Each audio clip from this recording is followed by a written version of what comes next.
Harar duraan akkam turte yoo kan jennee ilaallu jira taate harar duraan qulqullinni kunii fi bareedinni kun hin ture jechuudha jijjiirama dura. Kanaafuu amma immoo guulaallee harar maal fakkaatti yoo jenne maquma siitu Duubee xiqqoo baafneef jechuudha harariif. Duubee xiqqoodhaa jechuudha. Keessaa'uu amma ganama waan ta'eef akkana malee galgala yoo keessa deemtan biyya Itoophiyaa keessa ni jirra hara keessaa Itoophiyaa keessa ni jirra waan jiru dalagame waggaa takka keessa jijjiiramni kun dhufe jechuudha. Kanaafuu hoogganaan murannoo qabu. Waan kana hoogganaa murannoo qabuutu biyya hundaa'u Itoophiyaa guutuu hojjechiisaa jira jechuudha. Kanaafuu muummee ministeera keenyaa mataa naa bulu jijjiirama guddaa nu agarsiisaa jira jechuudha.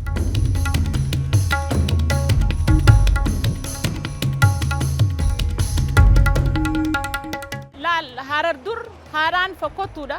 Karaan isii fokkotaadha. Namni fi makiinaan waliin deema. Harreenii fi namni waliin deemu ture. Qulqullinaan qabdu turtee guddaafa adda addaa re'ee duutee fi saree duutee hunda bakkayyuu darbaa turanii yeroo ammaan tanaa immoo misoomni haala bareedaadhaan misoomee harar miidheeydee bareeddee jirti jechuudha.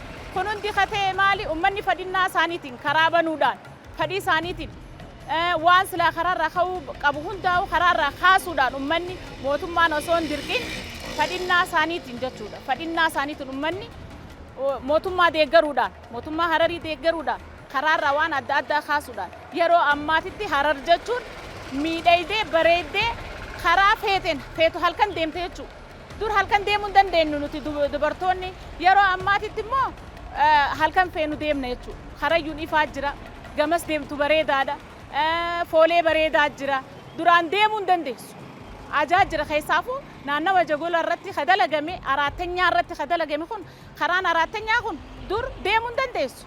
Haalaan shuruuf kaawaadha. Horofa kophee lama qabannee deemaa turre ammaa dura. Amma immoo haalaan bareeddee halkanis keessa deemna. Ilmaan keenya wajji wookii goone jechuudha halkan. Harka wal qabannee ilmaan keenya wajji guyyaa alhadaa daa'imni boqonnaa godhuudhaaf baanee shankoor irratti ijoolleen kubbaa taphatti saayikila oofti. Kanaafuu misoomni gaariidhaan ja'an. Harar misooma koriidoriitti wajji wal qabsiisee waan hedduutu jijjiirame. Keessaa'uu amma asiin UNESCO irratti galmeeffamtee jirti Jogolli. Bareedumina sii malee koriidora Jogola irratti dalagaa hin jirru. Amma immoo iddoo xinnoo takka keessa dalagamuuf jiru ni deemti ni yaadamti. Jogola alatti koriidora yoo laalti waggaa 1,000 ol seenaa waggaa 1,000 ol dhokote baaftee jechuudha. Waggaa 1,000 ol Jogolli kun naannoo isii magariisa turte jechuudha. Magariisa suni deebi'aa amma adeemsa sun irra jirti jechuudha. Kanaafuu koriidora ammatti jiran karaa bal'isuu haa ta'u waa'uma hundaa'u akkuma koriidora kana jennu dubbannu yommuu dura kaasan balaaleffachaa ture.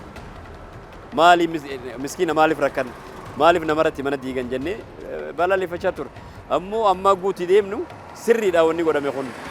Maaliif nuufi magaalaan tun nuti waliin fakkaanne amma immoo wal fakkaachaa dhufu jira. Kanaafuu sirriidha jennee amma mootummaa cinaa dhaabbannee uummatatti himaa jira jechuudha. Koriidorri sirrii nu barbaachisa.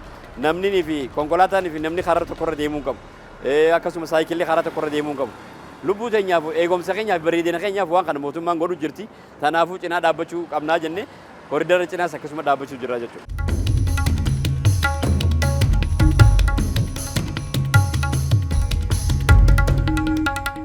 Turistiin dhaguu jennu baay'inaan eega koriidorri kun jalqabamee fi jijjiiramni kun eega dhufe baay'inaan nurra dhangala'aa jiran.